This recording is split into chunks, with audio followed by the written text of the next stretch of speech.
Hi, third grade. Here's your literature story for the week, The Stories Julian Tells. And I know it'll be difficult for you to see the words on the page in the video, so what I'm going to ask you to do is I'm going to ask you to follow along with your literature book. Make sure to use your tracking finger. So we're on page 286.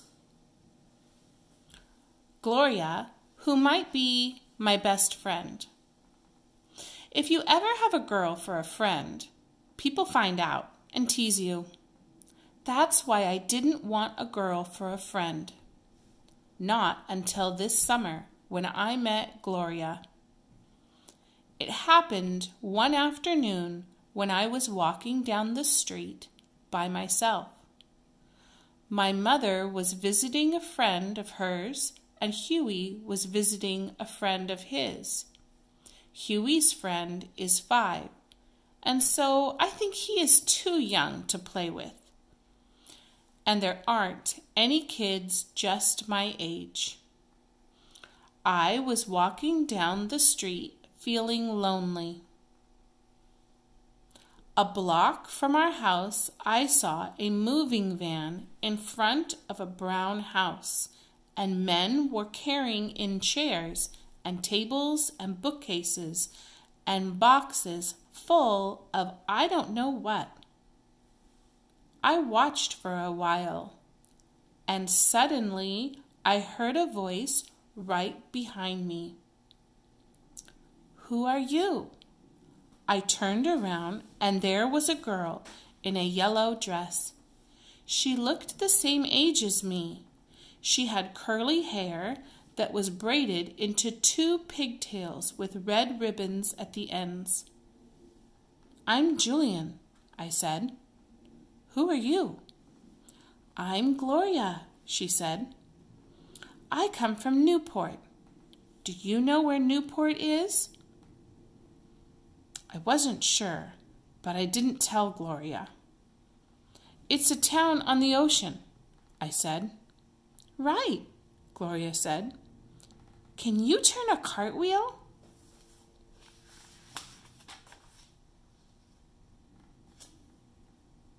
She turned sideways herself and did 2 cartwheels on the grass. I had never tried a cartwheel before, but I tried to copy Gloria.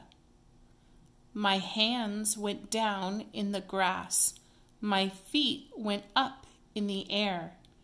And I fell over.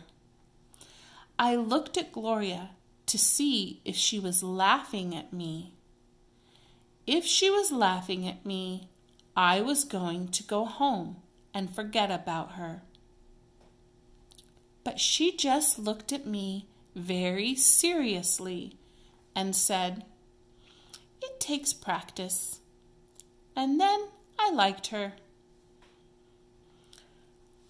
"I know where there's a bird nest in your yard," I said. "Really?" Gloria said. "There weren't any trees in the yard or any birds where I lived before."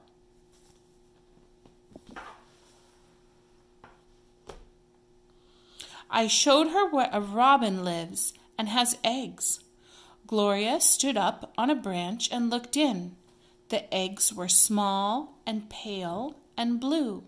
The mother robin squawked at us, and she and the father robin flew around our heads.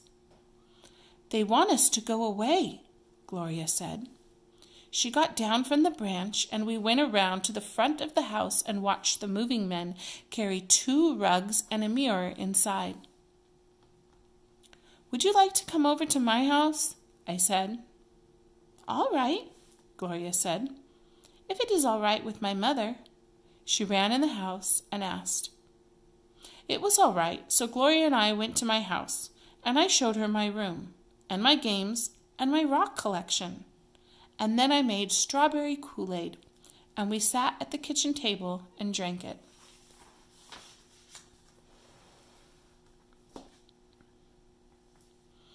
"You have a red mustache on your mouth," Gloria said. "You have a red mustache on your mouth, too," I said. Gloria giggled, and we licked off the mustaches with our tongues.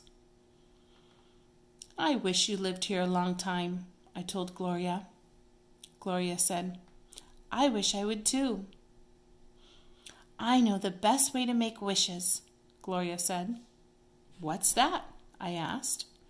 First, you make a kite. Do you know how to make one? Yes, I said. I know how. I know how to make good kites because my father taught me. We make them out of 2 cross sticks and folded newspaper. All right, Gloria said. That's the first part of making wishes that come true. So let's make a kite. We went out to the garage and spread out sticks and newspaper and made a kite.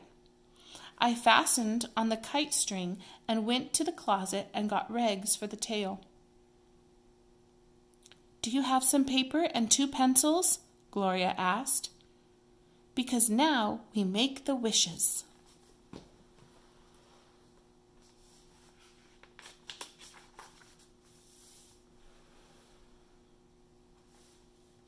I didn't know what she was planning, but I went in the house and got 2 pencils and paper. All right, Gloria said. Every wish you want to have come true, you write on a long, thin piece of paper. You don't tell me your wishes, and I don't tell you mine. If you tell your wishes don't come true. Also, if you look at the other person's wishes, your wishes don't come true. Gloria sat down on the garage floor again and started writing her wishes. I wanted to see what they were, but I went to the other side of the garage and wrote my own wishes instead. I wrote, Number 1, I wish I could see the catalog of cats. Number 2, I wish the fig tree would be the tallest in town. Number 3, I wish I'd be a great soccer player. Number 4, I wish I could ride in an airplane. Number 5, I wish Gloria would stay here and be my best friend.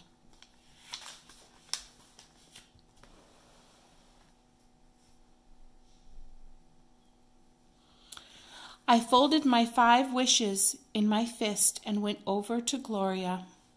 How many wishes did you make? Gloria asked. 5, I said. How many did you make? 2, Gloria said. I wondered what they were. Now we put the wishes on the tail of the kite, Gloria said. Every time we tie one piece of rag on the tail, we fasten a wish in the knot. You can put yours in first. I fastened mine in, and then Gloria fastened in hers, and we carried the kite into the yard. You hold the tail, I told Gloria, and I'll pull.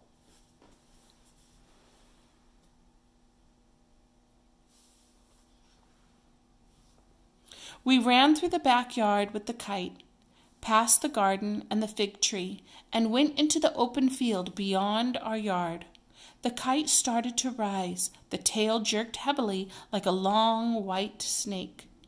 In a minute, the kite passed the roof of my house and was climbing toward the sun.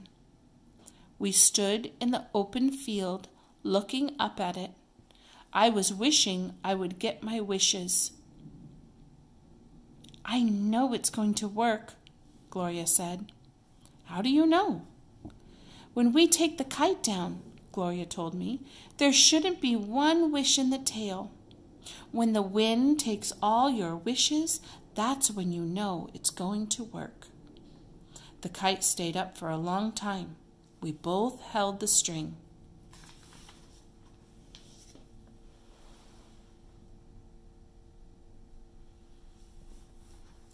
The kite looked like a tiny black spot in the sun, and my neck got stiff from looking at it. Shall we pull it in? I asked. All right, Gloria said. We drew the string in more and more until, like a tired bird, the kite fell at our feet. We looked at the tail. All our wishes were gone. Probably they were still flying higher and higher in the wind. Maybe I would see the catalog cats and get to be a good soccer player and have a ride in an airplane and the tallest fig tree in town. And Gloria would be my best friend. Gloria, I said, do you wish we would be friends? You're not supposed to ask me that, Gloria said. I'm sorry, I answered. But inside, I was smiling. I guessed one thing Gloria wished for. I was pretty sure we would be friends.